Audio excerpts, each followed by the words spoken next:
O Leandro Souza chegou junto com a gente aqui, largando aquele bom e velho boa noite. Boa noite, irmão. Grande abraço aí, Leandrão. Muito obrigado por participar aqui da nossa live. A culpa não é só de Paiva, e sim de jogadores também. Show de bola. Falando nisso, já peço a rapaziada para chegar junto ali, então, na nossa enquete, que diz o seguinte, ó, quem é o maior culpado pelo Bahia estar nessa situação? 50% das pessoas que votaram no Renato Paiva e 50% nos jogadores. Ninguém colocou a culpa aí nas costas do seu Cadu Santoro, né? Que de fato o Cadu Santoro ele também tem a sua parcela de culpa, mas talvez não seja ele o principal culpado, né? Porque assim, a gente fala bastante que falta aí aquele 9, aquela referência na área ali do ataque do nosso esquadrão de aço, né? Porque a gente pôde observar aí que o Everaldo e o Mingote, né, deixaram muito a desejar, eles não têm um nível para atuar na Série A, nem muito menos para atuar vestindo essa camisa aqui, galera. Essa camisa aqui é muito pesada. O City Futebol Group tem que entender isso. Não é só ficar fazendo festinha pra gente ir lá em Manchester, não. Os caras têm que chegar aqui e têm que entender que o Bahia é muito grande, não é só nas palavras que o Bahia é o mundo, né? O mundo já escutou falar do Bahia muito antes do City Futebol Group chegar aqui, né? Não obstante o fato, a gente conseguiu ser campeão aí em 59, em cima do Santos de Pelé, e todos os olhos do mundo já eram voltados aqui para o Brasil por causa deste imenso craque que aqui jogava, né? Então o Bahia, ao vencer o Santos de Pelé, já tinha sua proporção ali de conhecimento mundial, né? Obviamente que não comparado com o que tem hoje, mas a gente já se considera um mundo há muito tempo, né? Então eles têm que tirar isso do papel e começar a colocar na prática, porque a gente viu que alguns clubes aí do Brasileirão já começaram a se reforçar, né? O caso aí do Curitiba, o próprio Santos agora está contratando mais um centroavante. Então, assim, todos estão vendo que é necessário ter um jogador ali para colocar a bola para dentro, e o Bahia está estagnado nessa situação. E quando o Cadu Santoro contrata aí o Rafael Ratão, ele vem a público dizer que o Rafael Ratão é um jogador que tem como opção jogar ali na centroavância, né? Mas aí, por vezes, o que a gente vê o nosso treinador fazendo é colocar o Jacaré jogando ali improvisado, que foi o que aconteceu no jogo contra o Botafogo, ou ele deixar o Everaldo, né, jogando 90 minutos e não produzindo nada. Vamos falar bastante ainda aqui sobre o Everaldo. Queria falar também sobre o Tassiano, né, que no meu ponto de vista o Tassiano tem deixado muito a desejar. Não é aquele Tassiano da primeira passagem aqui no nosso esquadrão de aço, né, longe disso, né.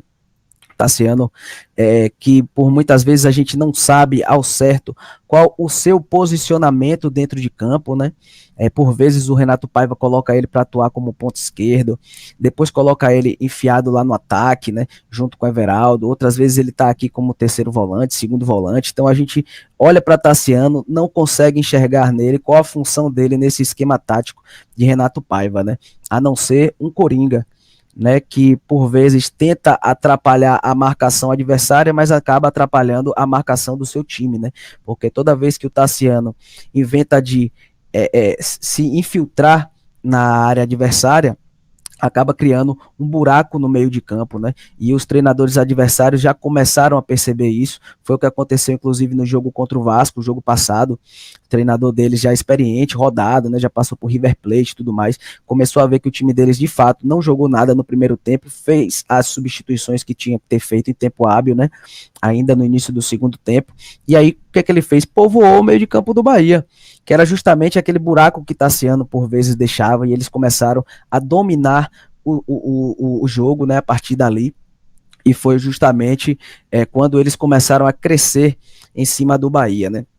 A gente percebeu que eles chegaram mais vezes no ataque, e aí, de tanto chegar, o Gilberto foi lá fazer uma marcação mequetrefe, mambembe, e aí dá aquele carrinho no jogador do Vasco dentro da área, gerando aquele pênalti que ele nem teve o trabalho de discutir com o árbitro, né? Mesmo porque o Gilberto ele já tinha um cartão amarelo, né? E na opinião de muitos ele poderia ali ter sido expulso, né? Mas a interpretação de alguns árbitros é que a maioria dos árbitros não penalizam o jogador duas vezes, né? Eles sentiram que já tinham penalizado o Bahia por ter dado o pênalti, né, a favor do Vasco, e aí eles decidiram poupar, né, de dar o segundo cartão amarelo e aí expulsar o jogador do Bahia. Já pensou? Um pênalti a favor do Vasco e ficar ali com -1, ia ser bastante complicado. Então o Gilberto, que é um jogador bastante interessante, né, não jogou nada na partida passada, né? Espero que essa não seja uma tônica aí do jogador. Espero que para as próximas partidas ele reflita bastante sobre o papel dele de líder dentro de campo, né? Ele e o Canu são os jogadores mais, não mais experientes, mas são os que tomam para si as dores de uma derrota, né? Do time estar jogando mal. A gente percebe isso tanto nos bastidores como dentro de campo. Então espero que o Gilberto consiga fazer uma reflexão sobre o que ele tem feito aqui principalmente na última partida, né? Porque tem até atuado muito bem, um dos poucos que se salva, por exemplo, quando o Bahia não atua bem, né? E ele no último jogo não jogou nada e prejudicou bastante o nosso esquadrão de aço. Mas o culpado, volto a dizer, não é apenas o Gilberto, né? A gente tem que colocar a culpa em cima do treinador, porque se a zaga ela é constantemente visitada pelos nossos adversários, a culpa é do sistema técnico e tático que o treinador está montando e que não está sendo objetivo ali, né? Então, assim, a gente vê aquele lance do Gilberto, que perto do fim da partida, onde ele sai no contra-ataque e aí ele tem 3 opções, né? A gente vai colocar até o vídeo aqui desse lance, deixa eu colocar logo aqui para a gente poder falar, tendo as imagens aqui também, né? Desse lance horroroso, né, para não dizer outra coisa aqui, do Everaldo, perdão, sempre falando Gilberto aqui, mas é o Everaldo, né? Então a gente vai ver o lance aqui junto, galera. É um lance que poderia ser um ataque aqui do Vasco, né? Eles estão aqui tocando bola no meio de campo. O Gilberto chega aqui pela parte, o Everaldo, perdão, chega pela parte superior, rouba essa bola, né? Excelente interceptação, excelente roubada de bola.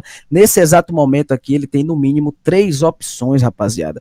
Então ele tem esse jogador aqui que aparenta ser o Ademir, tem esse jogador aqui mais embaixo que parece ser o Ratão e tem o Tassiano aqui pela direita, né? E o que é que ele decide fazer? Ele dá um break, travando completamente a jogada, né? Atrasando a jogada, fazendo que os defensores do Vasco consigam se reorganizar defensivamente falando. Os jogadores de ataque do Bahia dão um break também, né? Eles pausam para ver o que é que o Everaldo vai fazer.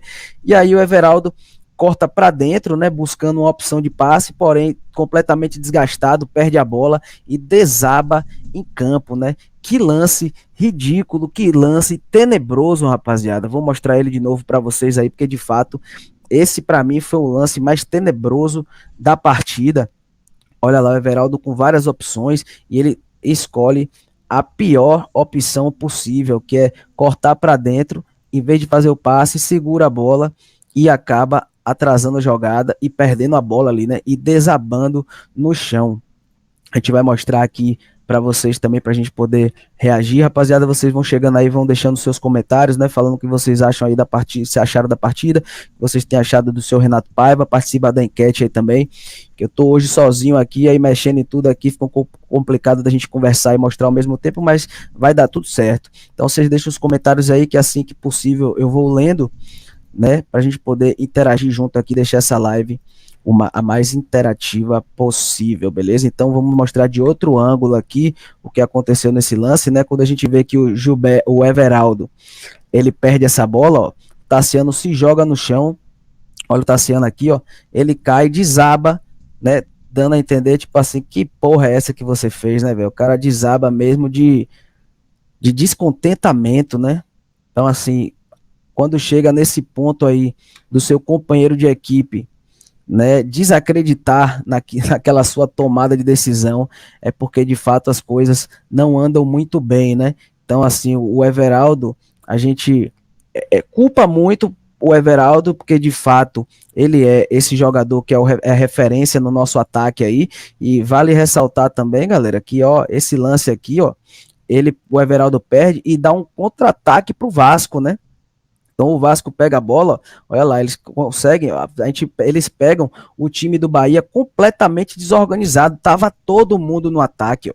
Jacaré tava aqui, ó, o Everaldo aqui no chão, ele cai sem acreditar no que estava acontecendo, o Tassiano estava aqui, o Ratão estava por aqui também, então ele pega o sistema defensivo do Bahia todo desorganizado, né?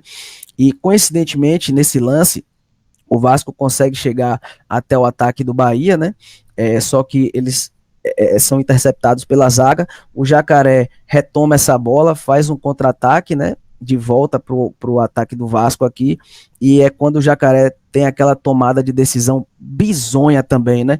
Onde ele cortou ali pro meio, tudo se abriu, ele poderia chutar pro gol, ele resolve tocar pro Biel, que estava em posição de impedimento. Então, assim, a gente vê que o City Futebol Group fez uma belíssima festa para nós, né? Eu falei já sobre isso no início aqui da live, né? Porém, eles negligenciaram muito no que seria a principal a principal posição de um time, que é a sua centroavância, né? Pois é, a gente vai falar bastante ainda sobre o que foi esse jogo, mas eu gostaria de trazer para a tela aqui falas do Ademir, galera. O Ademir, ele deu ele deu uma entrevista coletiva aqui para o BN Esportes, né? Que foi bastante contundente nas suas respostas, né? Gostei muito do posicionamento do Ademir. Normalmente os jogadores costumam ficar em cima do muro, né? E o Ademir foi bastante cirúrgico na sua resposta, né? Diz aqui o seguinte, a matéria trazida pelo BN Esporte, né? Ademir reconhece que Bahia ficou perdido na marcação após alterações do Vasco. E ele diz aqui, ó, aspas do Ademir, faltou inteligência. Isso aqui para mim tá claro que é um diretaço no seu Renato Paiva, né? Porque quem consegue fazer essas modificações aqui, né, de estratégia e tudo mais, é o treinador, né, galera? Então não sei se vocês concordam comigo, mas para mim isso aqui foi uma direta pro treinador. A gente vai seguir vendo aqui as aspas do Ademir, que diz o seguinte, ó, no segundo tempo o time do Vasco fez substituições que mudaram a forma de jogar deles, passaram a ter mais a bola e ficamos um pouco perdidos na marcação, faltou um pouco de inteligência da nossa parte de entender o que estava acontecendo, se fechar mais para eles não criarem oportunidades, admitiu o atacante tricolor. Pois é, né, ele coloca a culpa nos jogadores, mas quem entende um pouco de futebol sabe que quem é responsável por fazer essas modificações aí é o treinador, né? Então, assim, dificilmente os jogadores vão conseguir sozinhos se reorganizarem dentro de campo, porque tá cada um preocupado ali com suas funções dentro de campo, né? Então, o treinador, ele tem o dever de, durante a partida, ter a leitura do jogo e de fazer essas modificações, né? Então a gente vem aqui e segue falando as aspas do Ademir, que ele diz o seguinte, é importante estar ali certo, porque o Ulisses Gama, ele comenta com o Ademir que o gol que ele faz foi um gol fácil, né? Foi um gol importante, porém foi um gol fácil. E olha só o que o Ademir fala, galera. Importante estar ali posicionado.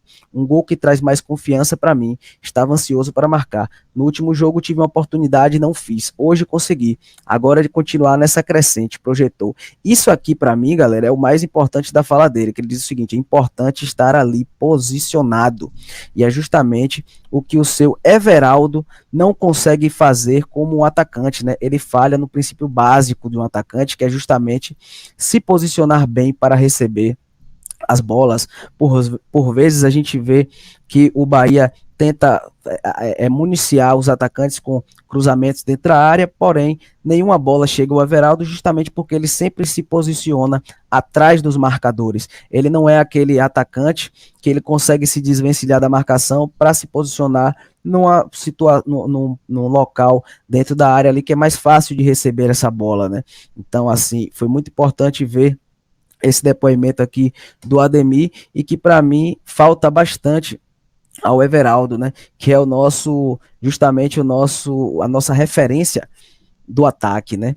Com 22 pontos, o Bahia ocupa a 16ª colocação do Brasileiro, né? Próximo jogo é apenas dia 14 de setembro, em virtude da pausa da data FIFA. O adversário será o Coritiba, pela 23ª rodada. Então vamos ver mais aspas aqui, a última aspa do Ademir, que ele diz o seguinte, jogo importante, vamos para vencer. Se não der para vencer, temos que pontuar. Jogar fora de casa, né, a gente pelo menos tem que empatar, né, principalmente pela situação que a gente se encontra agora, né, e em casa temos que vencer os jogos. Finalizou, então, aí, o Ademir, né, dando tapa em meio mundo de gente aí, saiu disparando aí indireta para todo mundo, né. Para mim ficou bastante claro a indireta que ele deu para o seu Renato Paiva, né, quando ele disse que faltou inteligência, né, e quando ele diz para o Ulisses Gama que o gol, apesar de ter sido fácil, o jogador tem que estar bem posicionado para poder fazer o gol que é relativamente fácil, né?